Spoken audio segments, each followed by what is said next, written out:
this economy was so heated in all the wrong areas that the benefits of the overheated economy were not in the direct pockets of the citizens, but in the pockets of a few. He himself would also understand if he says that decisive spending in non-productive areas is what brought us where we were as a country, where we were no longer able to pay our debts, and we actually, with no iota of good conscience, decided to hurt pensioners, which later came to hurt the party of the day. So he, the economist, should also now understand that to recover a broken economy, you cannot, at the onset, have a mindset of decisive spending in all kinds of areas. And even as you build to restructure in the short term, as the Honorable Finance Minister has indicated, into the next half year, when the big push is being rolled out, when Parliament has agreed that we should use dedicated funding to ensure from our oil revenues to invest in the big push, and Parliament has approved of that, he should then have been more confident in the fact that the next half year would look at the most important areas of now generating productivity and also creating jobs for the youth. So where are the sectors that we have had to invest in to ease the immediate needs and hardship of the Ghanaian people? Is first to ensure that we show commitment in repaying our debt, because that would give us a positive outlook that would ease the pressures on our economy. So over 700 million has so far been paid to Eurobond.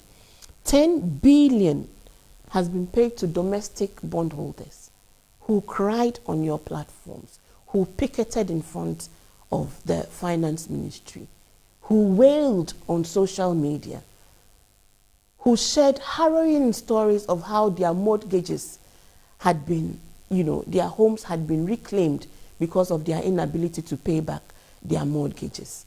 These were real life stories. Homes that were broken, marriages that were dissolved because spouses could no longer bring food to the table. They are real faces to the consequences of misgovernance, to the consequences of spending what you cannot afford to spend. And so prudence requires that we stabilize the economy before we begin to spend. Prudence requires that we bring back a certain level of discipline, a certain level of mentality to everybody working in government. And that includes appointees and ministers. So the ministers will tell you, and I've given this example several times, every budget that comes, even at the presidency, Annie, if you cannot justify your budget items, know that you are not going to get more than 25%. Only essential spending is happening. And we need that kind of mentality in a reset period that is challenging everybody who is developing a budget, that think deeply about the things you're putting in the budget and think creatively and outside the box to ask yourself, without these other things, can this program still happen? Look, we held Can we survive as a country without funding all these? Those are the questions you've been asking when they present budgets. I'm saying that if we say we are resetting, it starts with the mindset. It is when you have a certain mindset that you can spend anyhow because you think there's money in some consolidated fund that creates this problem.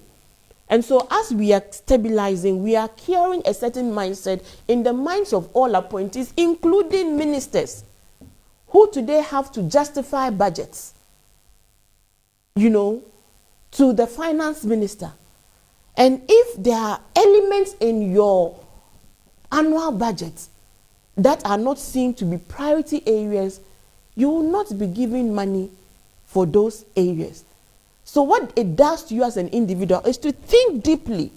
What are the priority areas that I must spend some of my scarce resources on?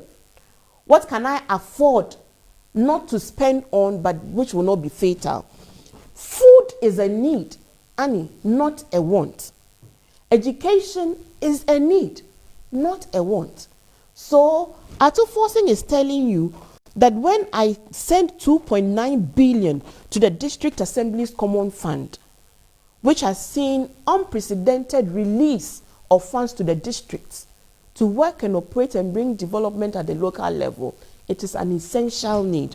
He's telling us that when I put 9.1 billion Ghana cedis into the energy sector, it is to ensure stability of power, especially in a sector that is the most indebted, as a result of the mentality that you can spend wantonly without thinking of how you can recover what you spend.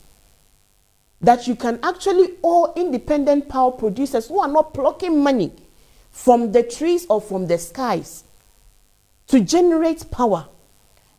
That you can give contracts indiscriminately for ECG to bring in goods that they don't need to use at the particular time. That they do not even have space to store those goods. That kind of mentality is what has brought us to the problem. And because of that, Forson is having to spend 9.1 billion so far to ensure that you can come to work and not buy fuel for your generator. That the saloon worker can go and have reliable power to work. Forson is telling you that I have had to spend 4.6 billion to the Ghana Education Trust Fund, which is why today the school feeding program is working well. Capitation grants has been paid, unprecedented. Assemblymen are receiving allowance. It is food on the table for these family men and women to be able to have something to bring food, because we are dealing with immediate hardships occasioned by a broken economy, broken because of indiscipline and spending what you could not afford to spend.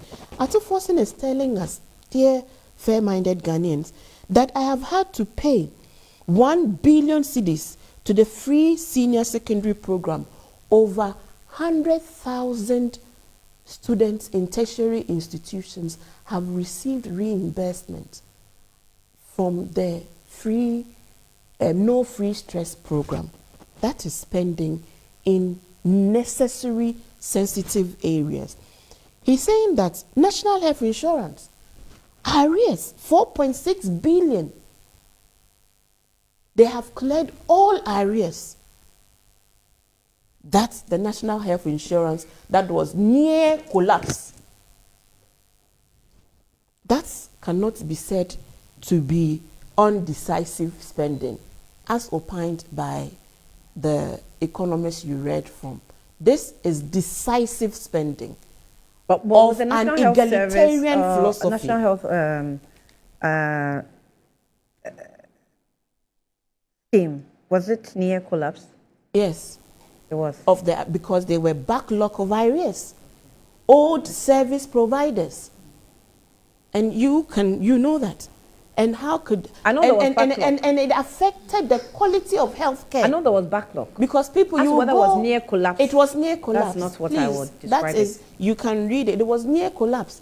Because all the service providers, the various health posts and institutions were reducing the quality of their service because they were not being paid their arrears. Let me quickly go through the rest. 4.6 billion to the health insurance scheme over a 6-month period. 1.4 billion for health insurance claims that had gone unpaid for years. 252 million for vaccines and essential medicines. There was a time in this country where I went to the clinic when I had my child in 2020, my last born, where we could not get her vaccines because the country had run out of vaccines.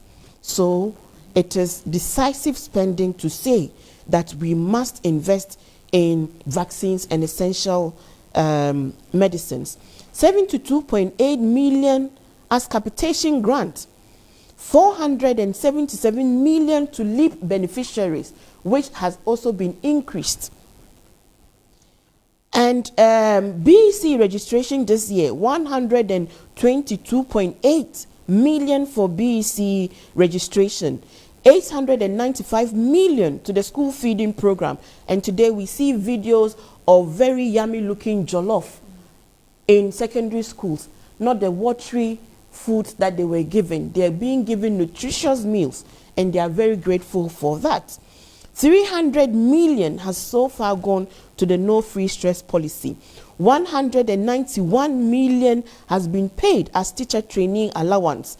462.6 million to nursing training as nursing training allowance. 25 million to assembly members as assembly members allowance. The National Apprenticeship Program, 21 million has gone. Ejimora Program, 34.5 million. 2 billion as goods and services to run effective and efficient government ministries, departments, agents, and 2 billion to save the National Investment Bank. We're saving banks to create jobs. We are not collapsing banks and incurring debt along the way. I'm saying that anyone who has been in this country as at 2024 and felt what the average Ghanaian felt cannot say that these expenditure items are not decisive and are not necessary. Right. Because if your people are hungry, right, if they are pained, if they are hurt, you ease that. And you use the period where you're easing their hardships to stabilize an economy that requires resuscitation. And within the next half of the year, when the big push is rolled out, which is also another targeted intervention to bring about the necessary development in necessary infrastructure like schools, like roads, like right, hospitals. And to wrap up, this political party in government under the leadership of His Excellency John Dramani Mahama, who is leading a nation in the first time that has returned a certain resounding mandate for a political political tradition that has always been more nationalistic in outlook. Because if you look today at the win, the regional balance in terms of where the votes came from, in terms of all the representations, the various appointees, we've never seen a more nationalistic government in our country before. It has always been within the NDC administrations that you see right, a national outlook. Right. That nationalistic government will not say for any moment that some people do not deserve infrastructure. That was the colonial mentality that brought about the disparity between the north-south. The mentality that some humans, that's what he was trying to put the across. mentality that some humans are meant to be hewers of wood and drawers of water. The mentality that infrastructure is not deserving to be put in places where, according to a new patriotic member, a party member of parliament, you put roads where people are. A mentality that does not see that the bread baskets of this country, the northern regions, which is effectively the bread basket, does not require in transportation infrastructure, right, does not require rails, because human beings don't live there. That is the mentality that has divided this nation. I'm not sure that's what he wanted to put across. What did he want to say? What did he want to say? The right. What did he want to say? Then he should come and apologize. Maybe he was talking about population. Then and I'm saying that the mentality that you think that infrastructure needs to go to some places where mass populations are massed up, not what the populations are doing. So when you put the roads in those mass populated areas, They don't eat food, right? They don't import maize, beans, other grains from the northern part. So the northern parts do not require road networks that will bring food to those populated southern areas. That was very sad.